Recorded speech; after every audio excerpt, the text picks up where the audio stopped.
Okay, and we are live. Welcome back everyone. Nagbabalik na naman ang inyong paboritong panoorin. Tambayan, pag ang pinag-uusapan ay inspiration, motivation, learning, growth, and development. Ang hashtag Myron Kaming Advice. Now on its fifth season. At ngayong gabi, syempre nagbabalik tayo sa season number 9.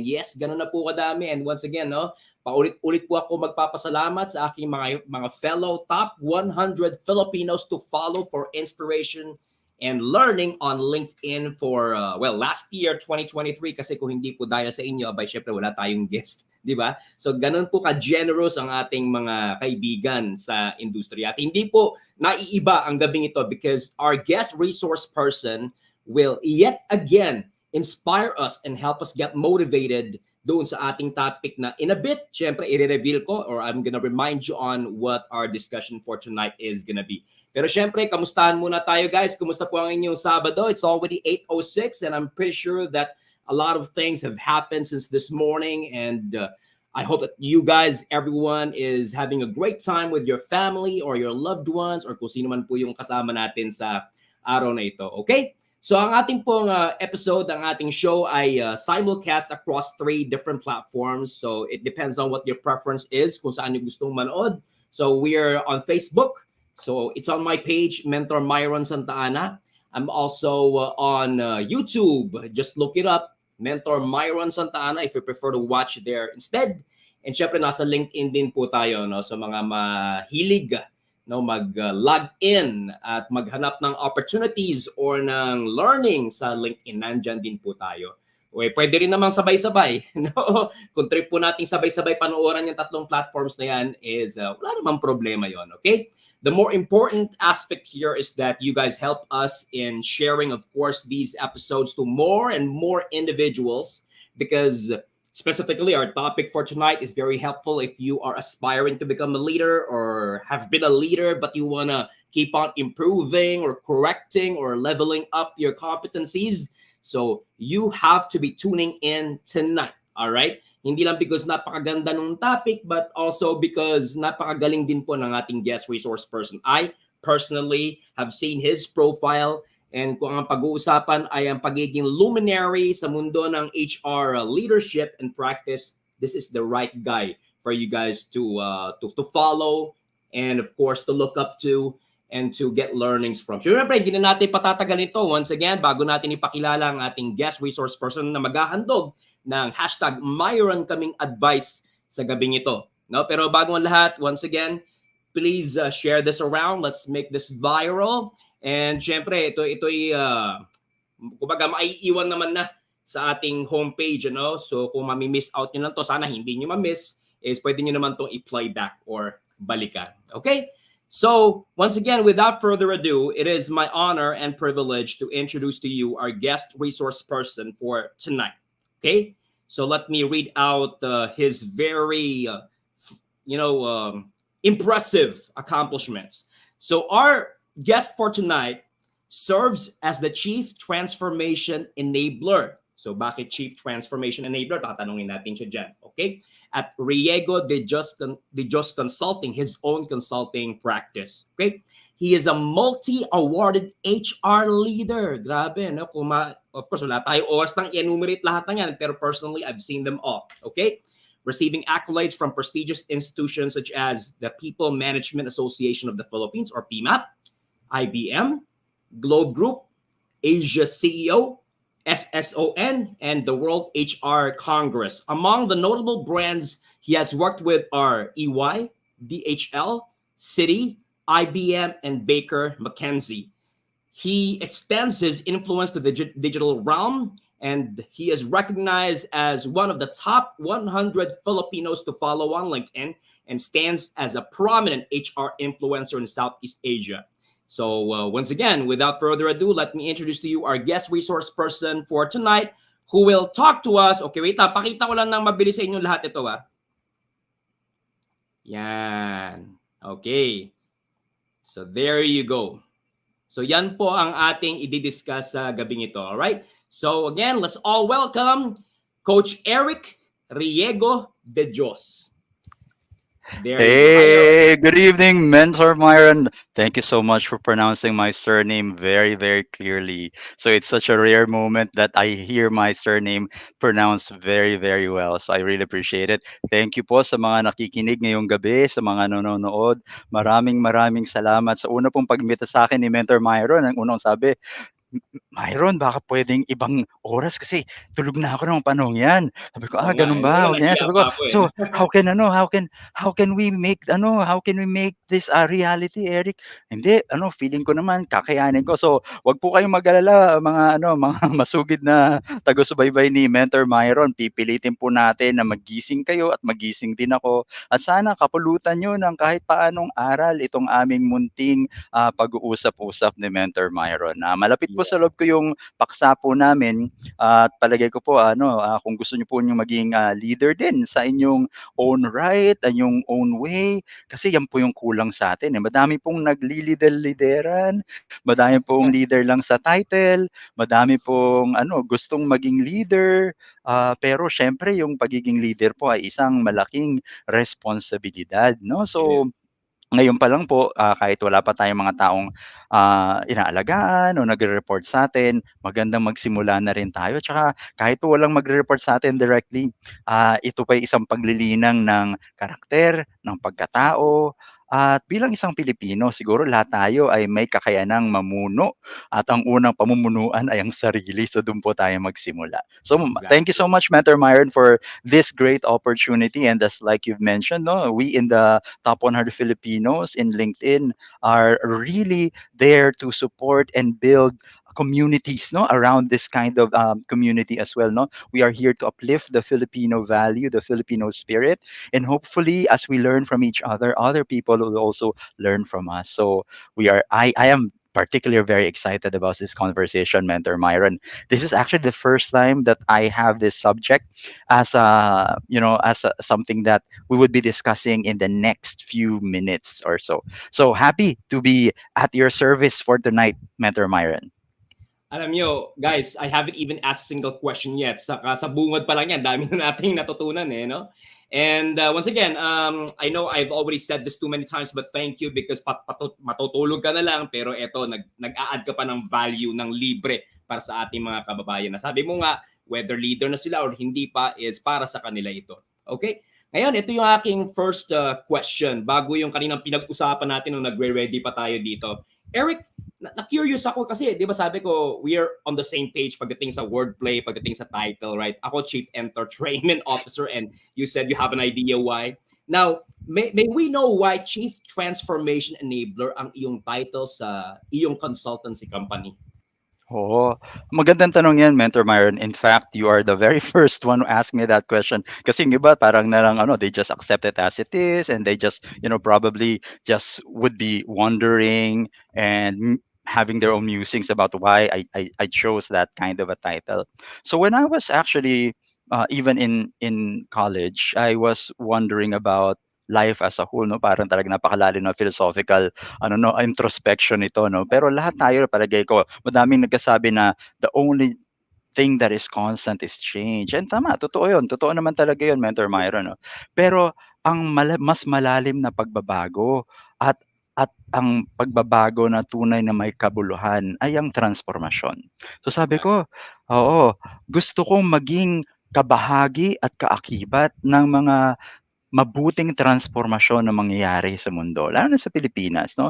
Kasi ang transformation doesn't have to happen in a very global scale. Yeah. Sometimes the best transformation happens internally. So that's why, to my mind, I want to be a part of that, no? Kasi feeling ko as I aid in the process of transformation, I myself transform.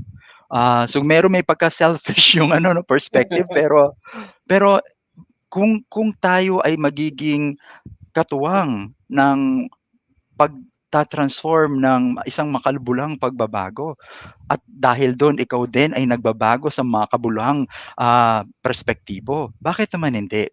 So sabi ko at maraming gusto mag-transform, at saka yung iba kasi parang, kailangan lang ng konting nudge, kailangan nila ng konting Correct. gabay. So kung ako yung tao na makakatulong dun at magbabalik tanaw ako, naging makabuluhan ba ang buhay ko? sana ngingiti ako, sasabihin ko kahit paano nakatulong ako kahit sa isa, dalawa o tatlong tao sa kanilang paglalakbay sa pagbabago. That's right. Na isa pang na-appreciate ko na kasi you could have named yourself or given yourself the title Chief Transformer. Right? Hindi yung transformer na kinalakihan natin, ano? Pero Chief Transformation Enabler na para bang ang sinasabi sa akin ito, you acknowledge that you will not really be the one to directly transform them, but the transformation will start within them and you will just enable the first step. Tama ba? Yung interpretation mo dito. That's a very keen observation, Mentor Myron, kasi ang totoong pagbabago ay nagsisimula mula sa loob ng isang tao. Whether that's an organization, it will start from within. Of course, there will be some compelling forces externally that might probably prompt them, but they will die if they don't transform because real transformation happens from within. So, totoo 'yan sa korporasyon, sa organisasyon, at totoo din yan sa mga tao, human beings, in people. You have to really transform from within. No one can really force you to transform eh. It has to happen from within. So, as a coach, Mentor Meyer, and naman, the real coach would not actually instruct you, direct you to do things.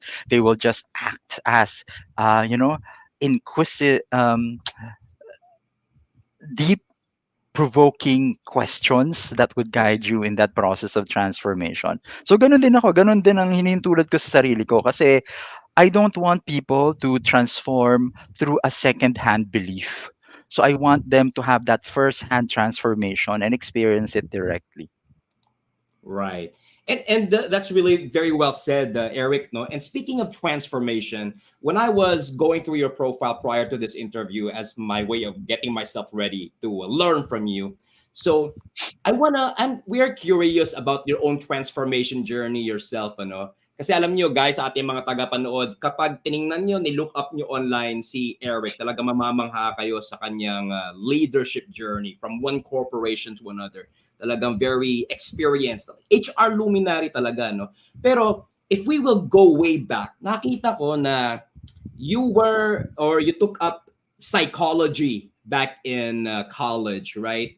And although HR is really one of the target jobs ng pagiging psychology graduate, so na-curious pa rin ako, no? Of all courses you would take up, why psychology?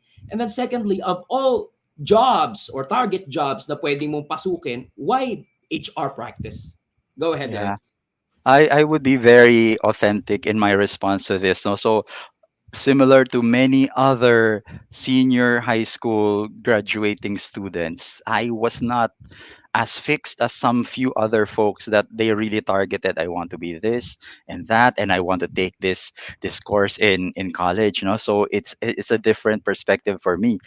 For me, actually, I could have been a lawyer. I could have been a doctor, because psychology actually prepares you well for both. No, so that's why Yes, that's correct. one of the things that I considered. No, why not take up psychology? Because it gives me a lot of flexibility to pursue further studies in the future. I could do masterals in psychology. I could be a doctor. I could be a lawyer as well. No, so sabi ko, let's just see. Kasi imagine, di ba ako masyadong fixed. And I saw the curriculum and the syllabus for psychology, and both BA and BS, they're both quota courses in UP Diliman.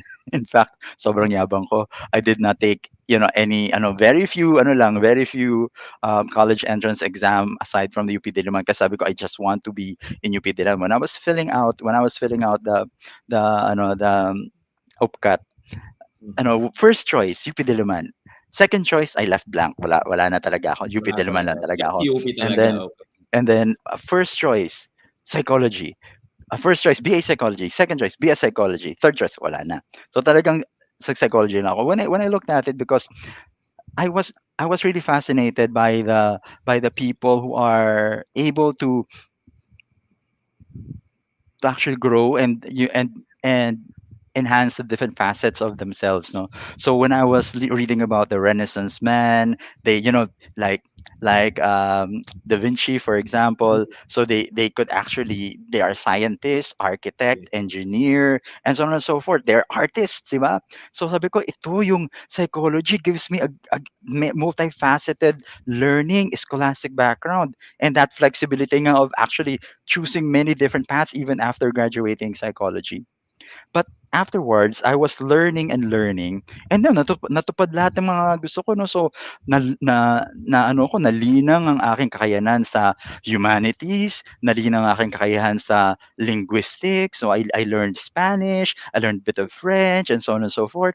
And then very strong din ako sa ano no, sa numbers. In fact, even up to now, I am one of the few HR folks are really focusing on HR analytics. And then and business and everything, no. So ako, ang ganda kasi parang medyo well-rounded ako. Tapos may dami pa kahit geology, sciences and everything, no. So tuwang-tuwa ako. Pero kasi parang ang nangyari nun, it's just a pursuit of learning per se. I was in Knowledge. love with learning, and sabi ko, what would be the purpose of learning? So diyan na yung papasok, Mentor Myron, yung kasi sa UP, meron kaming tinatawag na programa, yung tawag namin dito yung pahinugod. So yung pahinugod, Pahinugod. Mentor Myron, o alam mo naman 'di ba yung oblation 'no, 'di ba, parang pagbibigay ng taos-puso sa iyong sarili para sa Mhm. bayan, para sa Mm. lipunan 'no. So may gano'ng hugot kumbaga, Mentor Myron. That is a way of us giving ourselves. So, hindi pa uso talaga yung mga hugot ngayon ng mga millennials and Gen Zs na there has to be purpose in life and there has to be purpose in the corporate life as well. Medyo drama na namin yun noon, kaming mga magbabarkada. So, no, na-involve ako sa pahinugod, tapos I spent lots of time in Golden Acres. Hindi ko alam kung nandito pa yun. Ito yung mga ano 'no, home for the elderly. So, Mm. yun, ni alam mo naman siyempre they couldn't take care of themselves, and very sorry life because parang na-abandon din sila ng kanilang mga family members, ng kanilang mga anak. And dun din ako nag-practice ng Spanish ko kasi Mentor Myron, yung mga inaalagaan ko dun marunong pa mag-Espanyol. Kaya naman medyo naging matatas ako sa wikang Espanyol, 'di ba? Dahil sa pahinugod na programang ginampanan ko din, no? So sabi ko there has to be more in life than just, learning and just proving that magaling ka, matalino ka, or Yeah. whatever. And of course, the normal course naman is, going corporate and, trying to establish yourself and trying to build your own brand. Pero iba yung nagbibigay na fulfillment ng giving yourself and finding meaning and purpose beyond studying and probably beyond pursuing corporate life, no? Doon ko nakita at doon nagsimula. Doon ko din nakita na isang malaking journey ang buhay, at ang buhay Mhm. ay punong-puno ng pagbabago kung hahayaan mo na magbago ka sa kabutihan, no? And life is full of transformations. So doon ako na-inspire, Mentor Myron, na really life is full of transformation. So hindi natin ano, yung hindi na tayo lalayo na from a caterpillar to a butterfly. It's a full total transformation, not only internally but also physically, no? And that enables you to soar and have a different perspective altogether, no? So may mga bagay-bagay na iiwanan ka, may mga bagay-bagay na masakit na magbago, at ang dream ko na lang talaga mula nung siguro, and sabi ko nga dahil maaga akong matulog ngayon dahil may edad na rin ako, Mentor Myron. Yun naman Hinahabol maganda. ko na, oo, hinahabol ko na talaga yung pagkakataon na sana sa mga nalalabig kong panahon, ng mga nalalabig kong taon, hinahabol ko na magkaroon ng mas malaking impact sa buhay ng mga tao, whether that they might be in the corporate world or otherwise. I hope that I could be used, no, and I could be an instrument of transformations. And thus, na-fulfill yan nung when I established my own consulting firm, becoming the chief transformation officer, enabling transformations, whether you are in the corporate world or whether you go through your personal journey as a person and as a human being. So it's a great way because I am a coach, because I can do that at a personal level, but because of my HR background as well, I can do that as well from an enterprise level. Yes, and we can assure you, Eric, that right now tonight for just 1 hour, you're already making impact in our lives, not even my life. Thank you so much for the wonderful words you've been sharing. That, well, And that's the intent, Matter Myron. So let's see. so that no, gets ko na yung transition, ano? But since our topic for later is art and leadership, now at this point, I'm curious about your own leadership experience. So number one, was your ascent from, because I saw that you started as a human resources specialist and then you went up the corporate ladder to become the leader that you are now, right? So were all of those intentional, or were all of those just, outcomes of just putting your best foot forward at work, impressing those who need to be impressed, and as you said, just basically making impact in the HR field? Mixture siya, Mentor Myron, no? So I cannot say that every step of the way those were calculated and planned. Meron din because you just really just showcase whatever you can to help and create that impact. You get to be rewarded as well.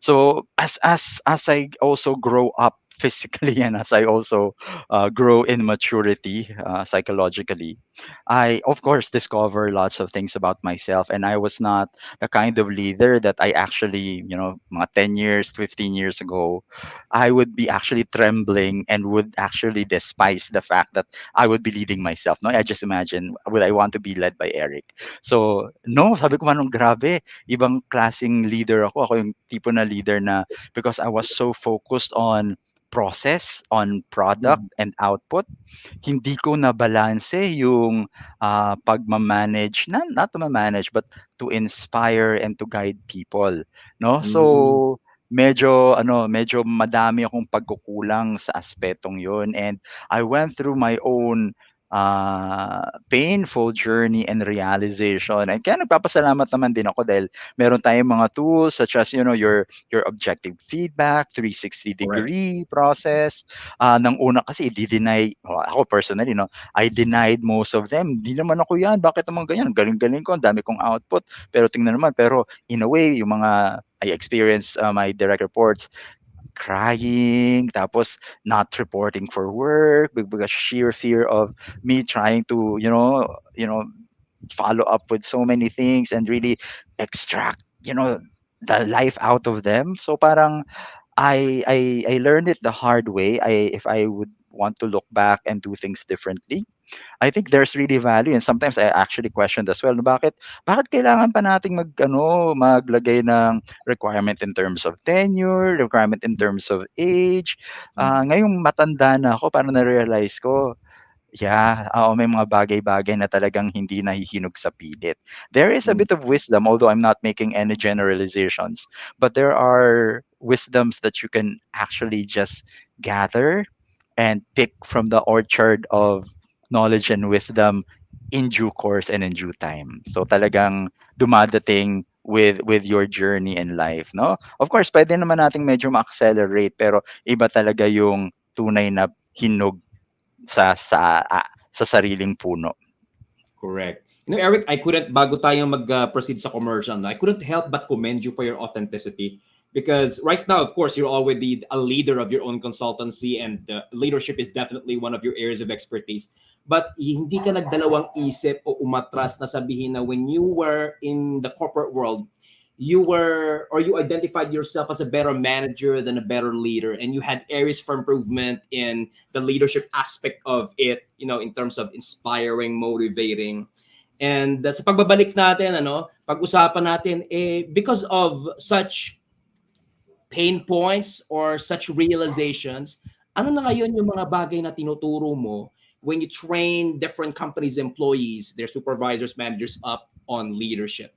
So when we come back, we're gonna deep dive into Coach Eric's art and leadership. Okay? So wag po kayong aalis, guys. Magbabalik pa po kami sa ating hashtag Myron Kaming Advice Season 5, Episode 9.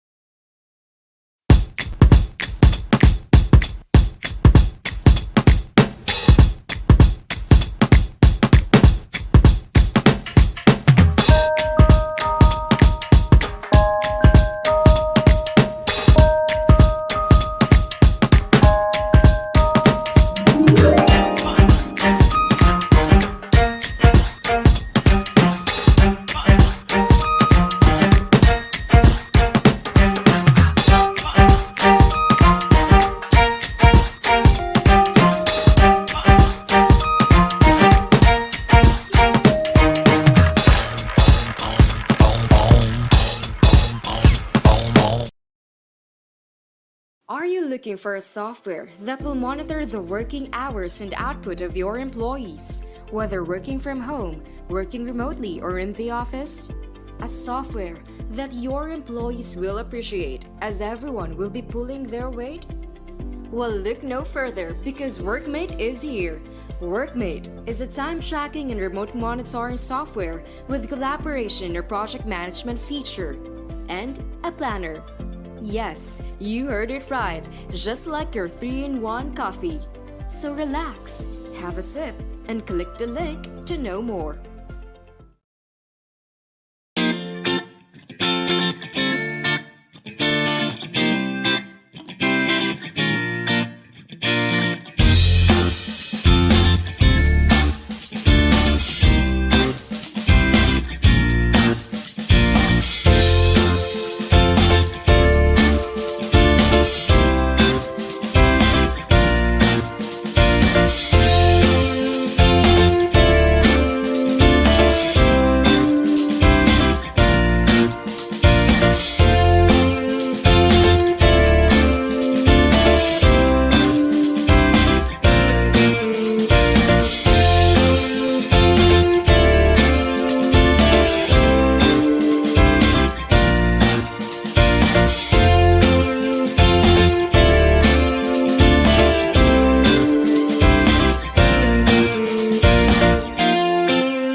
All right.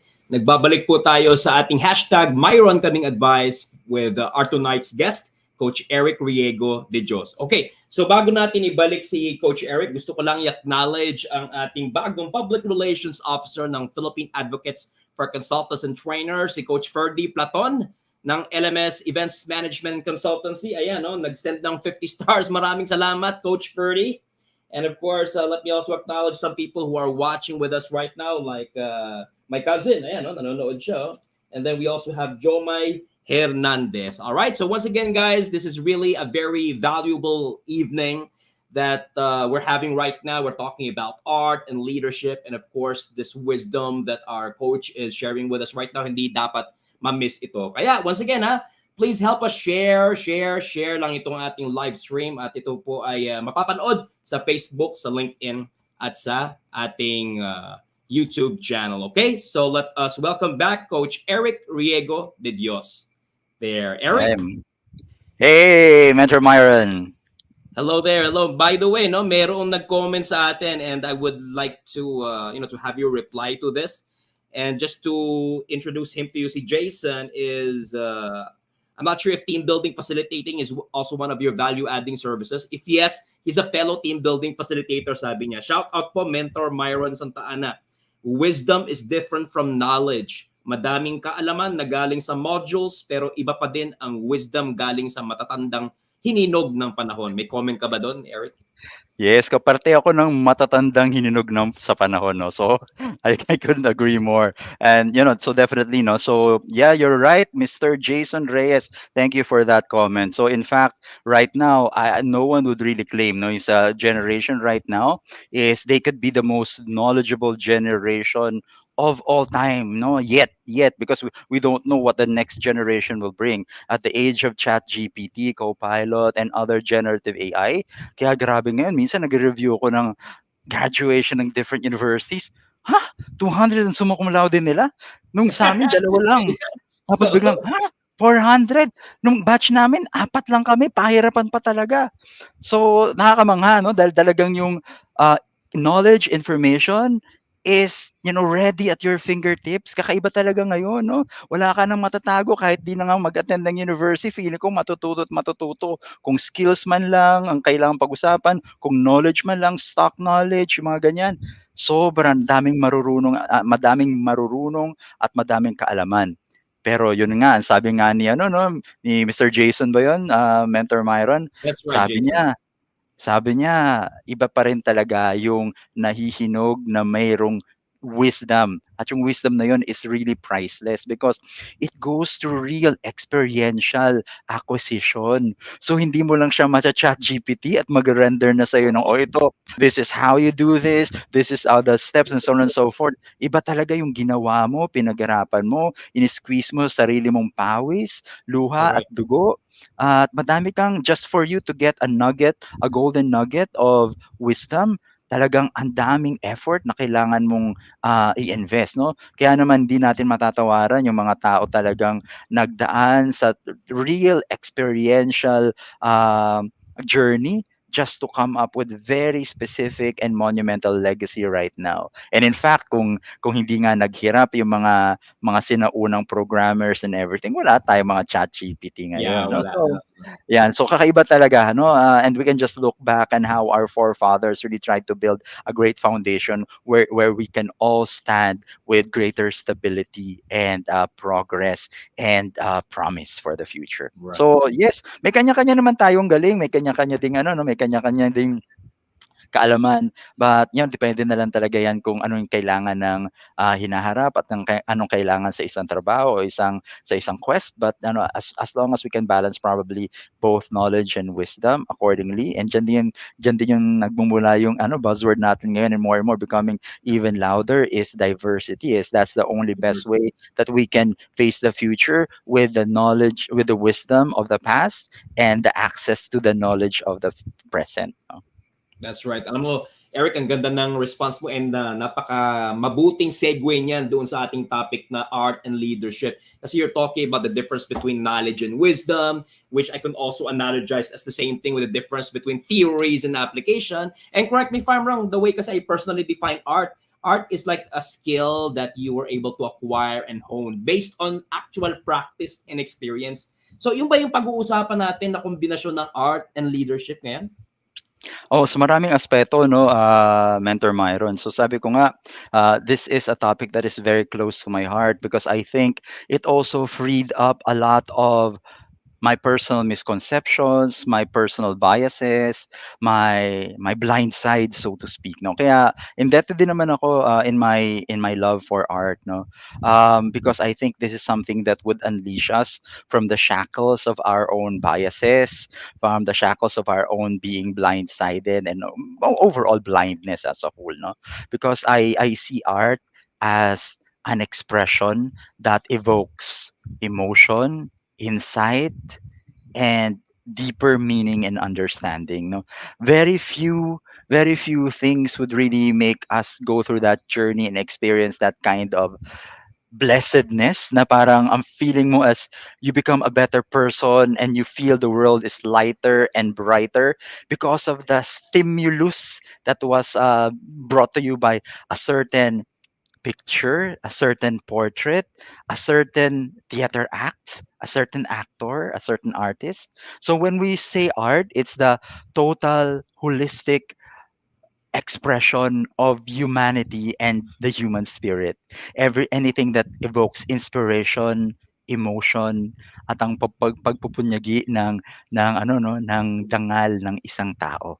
Yeah, that's my actual definition of art. But yes, of course, we can be very scholastic about it. Of course, and art is also a kind of discipline. But sa akin, art in itself, kahit kahit yung mga bulaklak lang sa daanan sa bangketa na sumusulpot sa mga crack, that's a very poetic way of actually seeing how God created things. No, na even in the simple cracks of the pavement, makikita mo there Mm. is life springing. That's very poetic. That's very artful. No, so that's very inspiring. So yun, and also artists in a way evokes that kind of transformation from within because you might not be able to see that if you're just wearing the same set of eyes.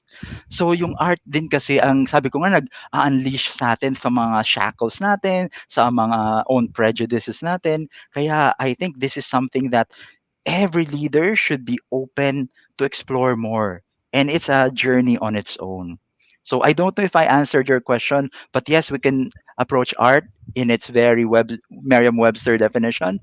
But you can define art as the way it is as long as Anyway. it evokes the very same things that I mentioned. Are you inspired? Are you galvanized into action? Are you awakened to a different reality because of that? That is art for me.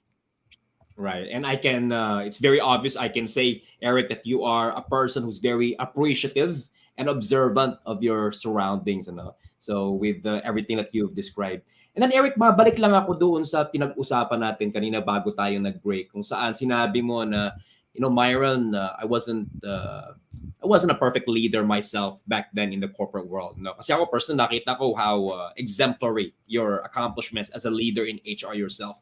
But then you were very authentic to share with me, and you were not embarrassed to say it na hindi ako perfect. No, may mga sabi mo umiyak, etc. So going back to what I personally wanted to learn. So what realizations or learnings that you acquired back then that you are now advocating for in your own consultancy practice when you are training people on leadership? Go ahead, Eric. Yeah.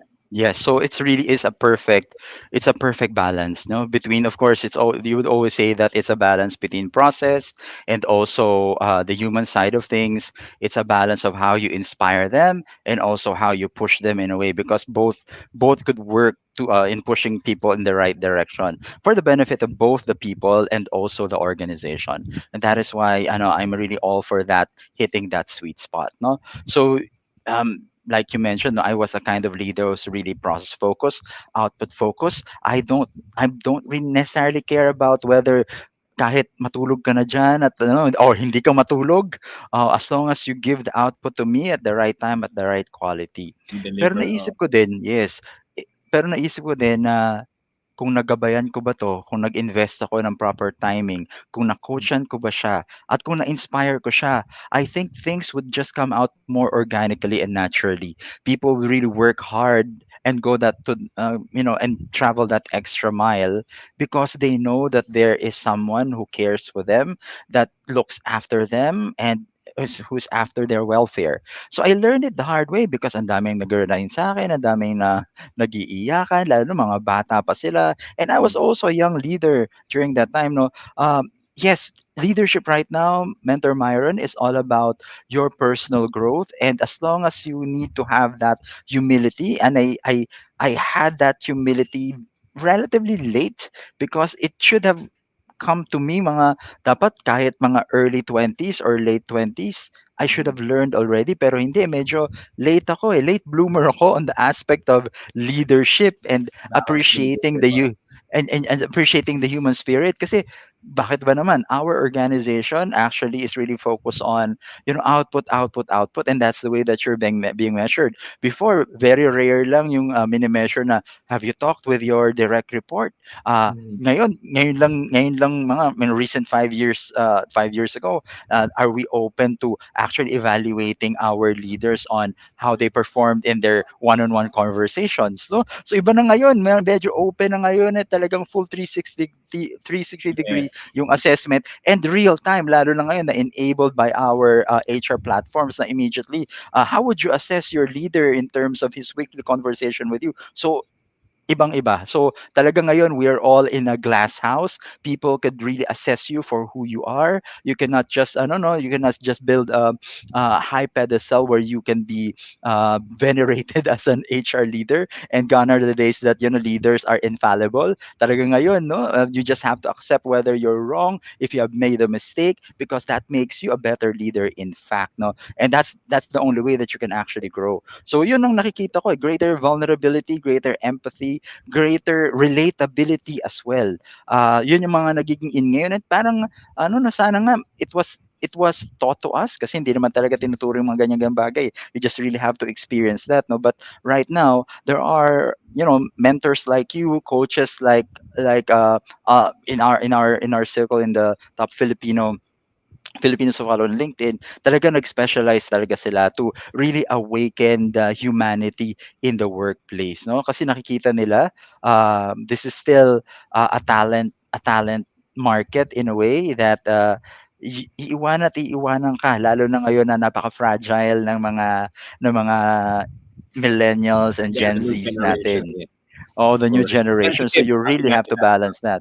And I observe that a lot, no? And that's why we are trying to enable that kind of leadership, that authentic, vulnerable, empathetic leadership more and more. Kasi in our day and age of ChatGPT and technology, medyo nababawasan na yung ano eh, the need to be precise, volume processing, kasi 'pag nakuha na lahat 'yan ng mga AI, 'pag nakuha na lahat 'yan ng robotics, ang matitira na lang yung hindi nila makukuha. And that is the human spirit precisely. And who else would have to amplify that but we as leaders, on the workplace?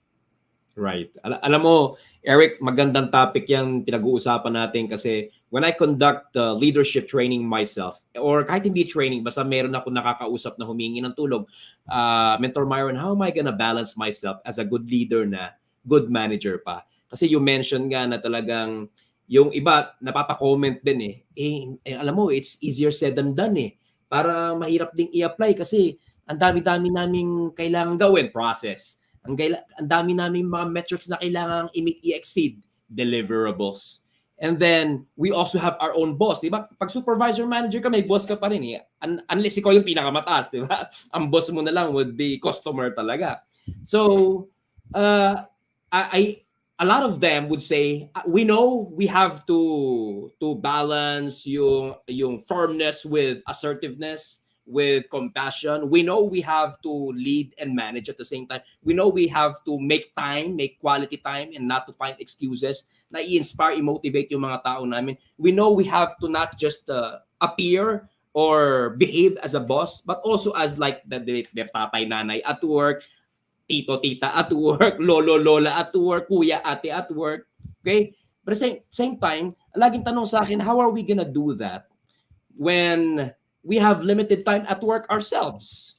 And plus the fact that we also have a boss we report to that we have to please ourselves. So in your several years of experience as a leader, and sabi mo nga medyo late bloomer ka, late mo na na-balance din yung sarili mo, pero ano yung kahit paano mai-share mo sa mga tao, nahihirapan ding i-balance yung people-orientedness at pagiging results-focused? Oo. Alam mo Myron, as I also gain in maturity. Before yun, parang usong-uso mga na 1990s, early 2010s and so on and so forth, yung duality of being a leader, no? Manager and leader. So medyo china-challenge ko siya, and more recently than before, na you just have to see that as one leader, as one person, because it's just part of the things that you have to balance. No?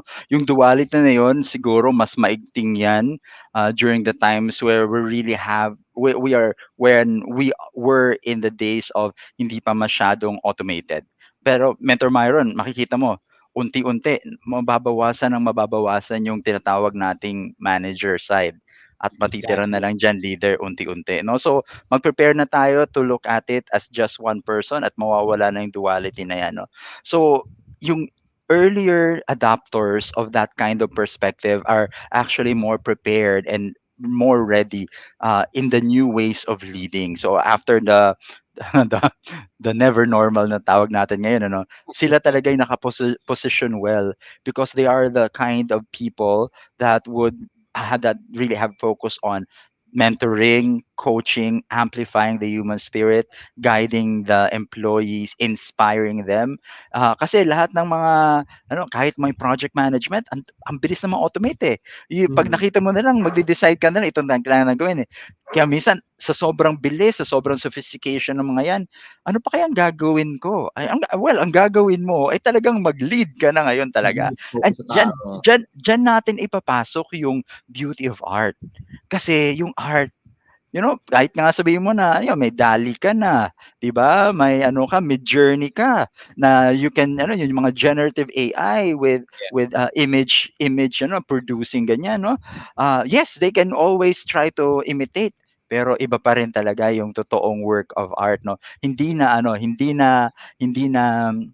napipirata kumbaga Mentor Myron in our parlance, no? Authenticity, right? Diba?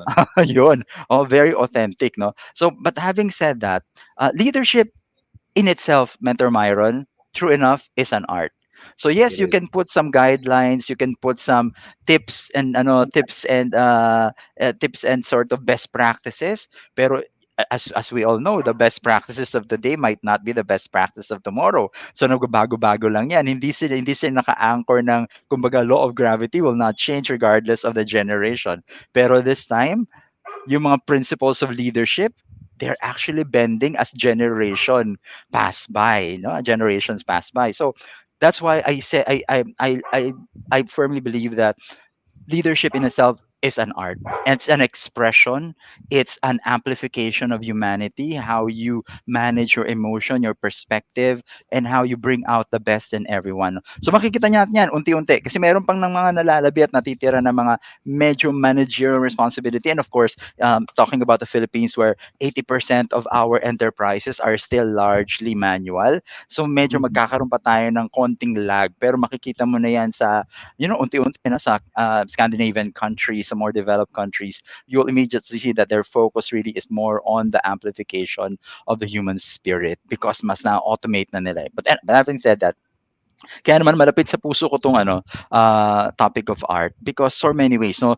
At sabi ko nga siya, mas maganda yung positioning ng mga leaders na medyo malapit ang puso na sa art kasi yung mga demand in terms of lateral thinking and creativity, yung mga Mhm. demands about diversity, yung mga Yeah, demands about creativity, lahat yan ay madaling na-adapt ng mga early na nag-adapt sa leadership as a form of art, no? Kasi kung titingnan mo yung, I'm sure you're very familiar with this, di ba? Yung emotional intelligence. Pumatok yan ng yeah. mga I 1990, actually noted it down early here. early 2000, di ba? Emotional intelligence, all of those things, no? Kahit 4 steps yan. Hindi ka makapag-start yan if you don't have the right foundation of self-awareness. It Correct. always starts in self-awareness. And you know what? In art, it amplifies your self-awareness. Yan ang kailangan ng mga leaders ngayon eh. Kasi the more that you go up the corporate ladder, konti na lang magbibigay feedback sa'yo. Kasi for fear of, repercussion, baka hindi ako i-rate ng maayos nito. Iba na, konting-konti na lang magiging authentic sa'yo. Konti na lang pupuna sa'yo, konti na lang papansin sa'yo. Kaya you have to really surround yourself with trusted partners that would really tell you things as they really are. But again, even if they are told to you as they are, you need to introspect and process them. And you can only do that through self awareness. And you know what? What is the best foundation for self awareness is being open to art.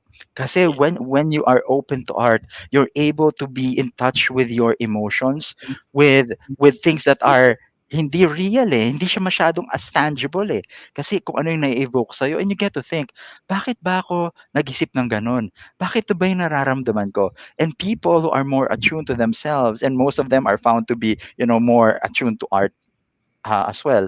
Sila yung mga taong mas madaling nakaka-notice ng ah, mga decisions that would be drawn from within, hindi lang scientifically based, because everyone can do that. And even there are apps that could actually, calculate all of the algorithms to arrive at the best decisions so far, no? Pero what they don't know is the best decisions there are only best because of the data that they have. And the data that are within the human beings, hindi yan na-access ng kahit anong AI. So the more that you have to be attuned to that inner self, that would direct you in the best way. And that's why CEOs are paid that way, because they are attuned to themselves and can only be as effective as they are made self-aware. So yun. So Correct. very important yan. The leaders that are succeeding now are, rarely the leaders that are very good academically. They are the leaders that know themselves well, and that's why they're able to cast a very strong vision. Self-awareness. Yung second Self-aware. naman dyan, I mentioned to you about lateral thinking and creativity. Remember Yes. in the pandemic, no one prepared us for the pandemic. Everyone was caught off guard. That's right, Mentor Myron. Pero Correct. those that actually succeeded are the ones that are able to pivot immediately. Yeah. And Create those and innovate. are create and innovate, no? Siyempre yung mga leaders natin, kagaya sabi, mga managers, di ba? Oh, ito, step by step. If you deviate dyan, okay, hindi ka compliant. Di ba? Parang ganun na setup yung corporate world natin. Pero nung Exactly. dumating yung pandemic, and who knows kung magkaroon pa ng second wave, third wave, at who knows if there are wars, who would thrive in that kind of VUCA environment? but those Correct. are able to think creatively, innovatively, fresh perspective. At alam mo kung sino lang ang unang mga tao magkakagawa niyan, yung mga tao are able to appreciate abstract, kahit walang katuturan yung isang naalala ko tuloy isang play 'no, ang title is Waiting for Godot, na parang hindi talaga dumadating si Godot kahit 2 hours na yung play. Sabi ko, "Kailan ba dadating si Godot?" But you really have to find meaning in that kind of a process, and those who are able to find meaning are those who are able to pivot immediately, no, creative Exactly. thinking. So yun, lateral thinking. And last but not the least, no, when you're able to look things differently, um, wear different hats, wear different lenses, see different things in different perspectives, you are that kind of leader that the world is looking for in terms of inclusiveness. Kasi ikaw lang ang talagang magbe-break ng barriers because you don't see things as barriers. You only see them as a different perspective. Yeah. Ikaw yung inclusive leader na hinahanap natin. Yun. And most of the time, those are the leaders who actually know and appreciate art as well. So kita mo, it's a different kind of an animal that we're looking for in leadership right now, and those leadership who are more apt to succeed and thrive in our never normal world are those leaders who have a keen sense for the art. That's right. Alam mo, isa-isahin ko lang yung mga sinabi mo. No? Kanina, you mentioned na it's a real talk observation that as you go up or higher up the corporate ladder, talagang kumukonti yung opportunity sa bibigyan ka ng feedback eh. Kaya ako, hangang-hanga ako sa mga kumpanya na talaga namang they establish a culture of giving feedback through tools or processes like 360-degree evaluation. Kasi kung higher ka na, bawa, nasa vice president level ka na, but you are that type of a person who would like to know what your areas for improvement are, sino magbibigay niyan sa'yo? Di ba? So if there Mm. are a process or a tool like that, then alam mo, okay, so may mga concern pala sila regarding this. At ang ganda nung iyong shinare tungkol sa self-awareness, yung lateral thinking, creativity, innovation. Totoo yan eh. Kasi tama yan eh. Noong prior to pandemic, okay, may formula na tayo, sundin nyo na lang. I've been there and done that. This has always been working this way. Pero nung pandemya talagang, guys, naubusan na ako ng idea. So think of as many creative ideas as you can so that we can get ourselves out of the woods. Diba? So talagang pumasok na yung looking differently. Sabi mo nga, wearing different hats, looking at things from different perspectives, like trying out new, unusual, never been seen, never been done. So talagang masasabi namin ni Coach Eric sa inyo lahat guys, talaga ang may bentahe ngayong next normal, new normal, sabi mo nga never normal ay yung mga creative and innovative na hindi lamang mga staff kundi syempre yung mga leaders. By the way, Eric, meron lang comment dito, no? Si Jason Reyes din, sabi niya, dati po akong HR administrator ng isang construction company sa Saudi Arabia. 3,000 employees po ang hawak namin. Isang malaking bagay po ang natutunan ko sa paglaki ng number ng employees sa pagsakit po ng ulo dahil bawat isa dyan may kanya-kanyang grievance. If you have 3,000 employees, you also have 3,000 headaches. Yan, meron lang siyang follow-up comment from earlier ata yan for sure. So there you go. Grabe, alam mo, Coach Eric, ang dami ko pang gusto pang matutunan about, of course, your philosophies regarding art and leadership and their combination, the way they work hand in hand sa mga larangan natin. But we only have 2 minutes left. Kaya, guys, ganito na lang guys. Alam ko, marami pa kayong gustong itanong about leadership and other topics, even HR kay Coach Eric. Kaya kung hindi masapat ang oras namin ngayon, don't worry. I'm pretty sure Coach Eric will allow himself na makontak nyo. So, Eric, saan ka ba nila pwedeng kontakin? Saan ka ba nila pwedeng bisitahin? Or sa website? Or social media channels? Go ahead. Well, so definitely, Mentor Myron, one of our favorite channels would be our beloved LinkedIn, no? So you can Yeah. always find me on LinkedIn, send me a message. I'm always very happy to have a conversation. I'm very open to fresh perspectives, even have a conversation in terms of, kahit very small consultation, because I think I could learn a lot from anyone in the not even in HR, in any field at all. Meron din naman akong TikTok, meron din akong Facebook. So I'm almost in all Everywhere. channels. Oh, pero if we do have an opportunity to have face-to-face conversations, I will also welcome that. No, so definitely I'm here to hopefully serve the country and be able to accelerate the transformations of everyone, no? Whether that's from a corporate perspective or even at a personal perspective. So bago natin i-wrap things up, no, meron lang masugid na paalala ang aking mga kasamahan sa trabaho ng Riego De Dios Consulting. So I'm being supported by my two faithful and ever hardworking associates. So we have uh, Luis Sebastian del Rosario and John Marco Dacumo. So shout out Thank you, to the two of Luis. them. Thank you, Thank you John. so much for the support. There. And Eric, meron ka bang upcoming webinar or seminar that you want to promote, or book, ebook that you also want to share Yeah, with our so viewers?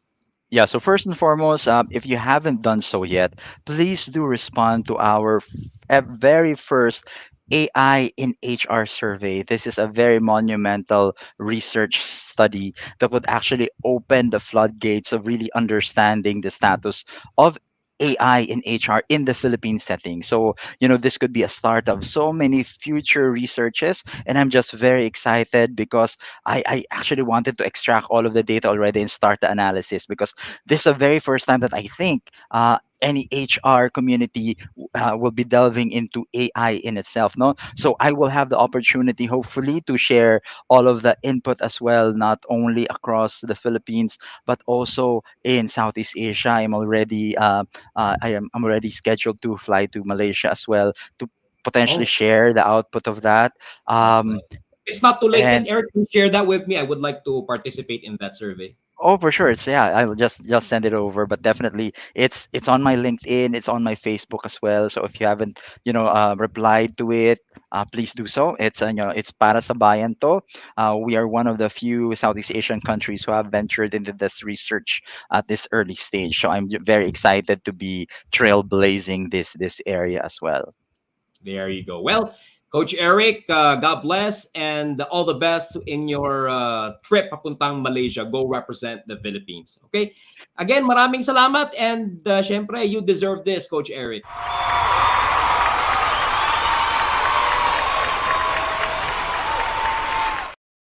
So Vintage muli, na Coach Eric, on behalf of MSS and of course, hashtag Myron Kaming Advice, maraming salamat uli and pwede ka na matulog. pleasure is mine. Enjoy the Thank you rest of so your much, Mentor weekend. Myron. You're welcome anytime. Okay, bye, Coach Eric. Take care. God bless everyone. Bye. So ayun guys, natunghayan niyo po si Coach Eric Riego De Dios and hopefully marami po tayong natutunan and certainly no pagdating sa art and leadership. And next week guys, syempre ako tinigilan ko nang i-preview yung kung sino yung next guest natin para talagang hanapin niyo no, bantayan niyo, antabayanan niyo kung sino ba yung mga magiging next guest natin na yung topic. So ako sasabihin ko lang, join me again next Saturday 8 p.m. to 9 p.m. Philippine time para sa next episode natin. So episode 10 na po yan ng hashtag Myron Kaming Advice. So ito po ang inyong lingkod. Once again, Mentor Myron Santana nagsabing maraming salamat at let's enjoy the rest of our